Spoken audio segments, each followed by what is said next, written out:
Some more questions from the exercise. See the third one. They are defining a function f by fx is equal to 2x minus 5. And you need to evaluate the function for these values of x. So this is f of x. So when x is 0, what is the value of fx? That is what we need to find. So function at 0. So we need to simply replace x by its value and see what f0 comes out to be.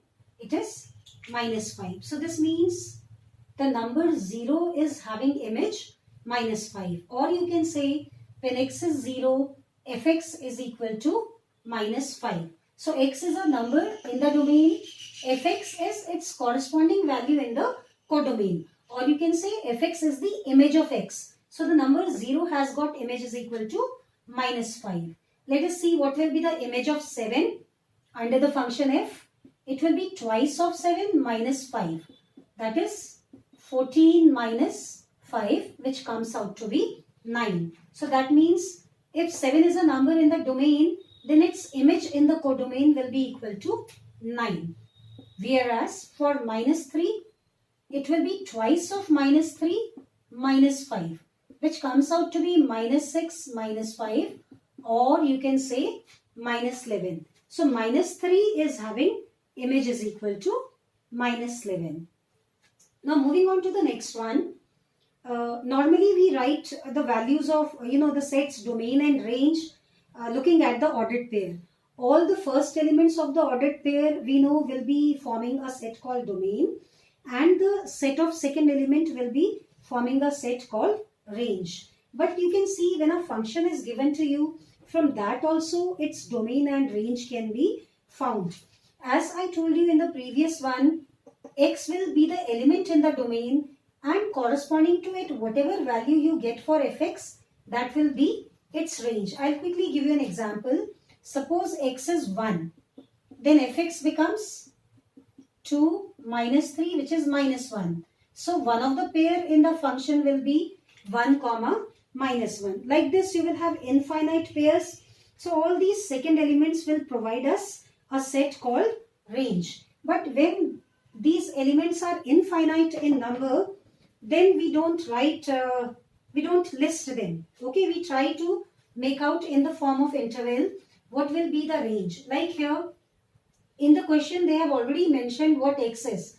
X is a real number which is strictly greater than 0. So the domain is already defined. What all values x is going to take. It is going to take only positive values. It will be strictly greater than 0. So if x is strictly greater than 0, what will be the nature of fx? That is what we need to find. That will define the range. So we'll start with this condition only. We know x is greater than 0. So x is a positive number. If I multiply it with minus 1, then obviously minus x will become a number less than 0. Okay, so if you see minus x here is multiplied with 3, I'll try to convert it into this expression. Now if I multiply both the sides by 3, this will become minus 3x is less than 0 into 3, which is 0 only. So you will find one thing in these two steps.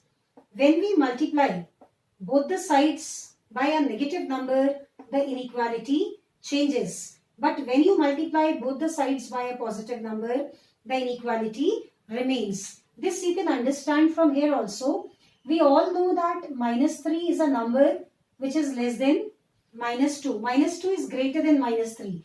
But you see, if I multiply both the sides by minus 1, this will become 3 and this will become 2. But this symbol does not comes out to be this way only, because it will become wrong. So the moment we have multiplied both the sides by a negative number, minus 1, the inequality changes. So you have to keep in mind, when we are, this we will learn in detail in the chapter inequalities. But for time being, you can keep in mind, when you multiply both the sides by negative number, the inequality will change. Or you are dividing both the sides by negative number, then also the inequality will change.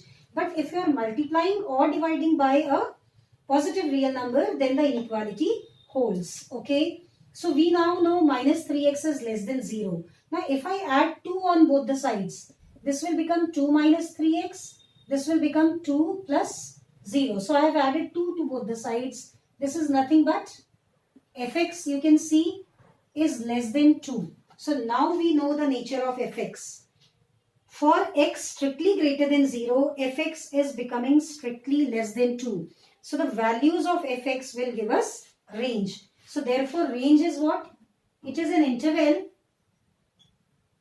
See, when I say fx is less than 2, that means it is not even equal to 2. It can be any number smaller than 2, no matter how small it is. So the range is an open interval from minus infinity to 2. So fx can be any of these real numbers if x is a number greater than 0. So the range. Okay, you can see here listing is not possible.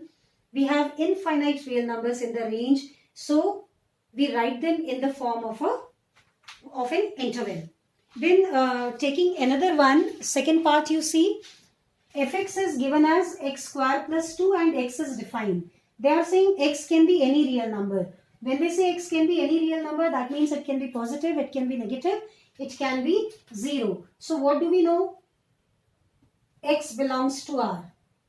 So the nature of x can be 0, it can be positive, it can be negative. But what about x square? Square of 0 will be 0 only. Square of a negative real number will become positive, that is greater than 0. And square of positive number is positive only, greater than 0. So when I take square of x, we get a new number which is greater than equal to 0. It will be greater than 0 if x is negative or it is positive. And it will be equal to 0 if x is 0. So the possible values for x square will be greater than equal to 0. Now adding 2 on both the sides, this becomes x square plus 2 and this becomes 0 plus 2. Why 2 is added? Because we are converting it into fx. So this is now fx and fx is greater than equal to 2. So what do we see?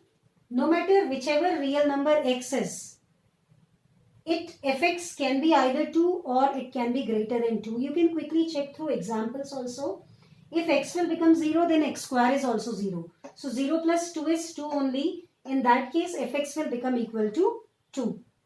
If x is any number greater than 0, say it is 1, let us take one easy example, then its square will be 1 only and 1 plus 2 will give us 3. So the sum automatically becomes greater than 2.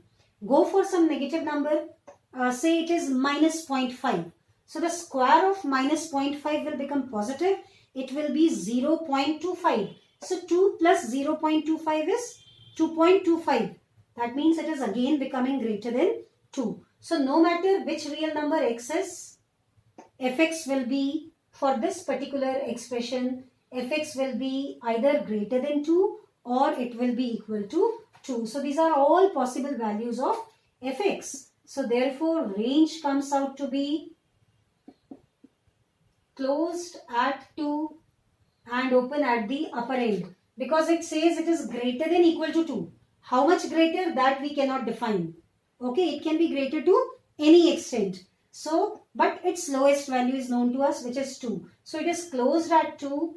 Obviously at infinity it will be open because that end is not defined. So these are the possible values of fx when x is a real number. So this is our range. Domain is x belonging to R. Moving on to the next one. See, this is the simplest one. We are given x belongs to R. That means x is any real number. But whatever x will be, that will be fx also. Okay, because this is example of identity function. If you say whatever x will be, same will be fx. Or if I use the notation y for it, so we know y is equal to x. So whatever value x is going to assume, same value y is going to assume. So if x is R, as x belongs to R, this means y will also belong to R. So x is the first element of the ordered pairs, y is the second element of the ordered pair. And what is y denoting? It is denoting any real number. So therefore range will be the set of real numbers.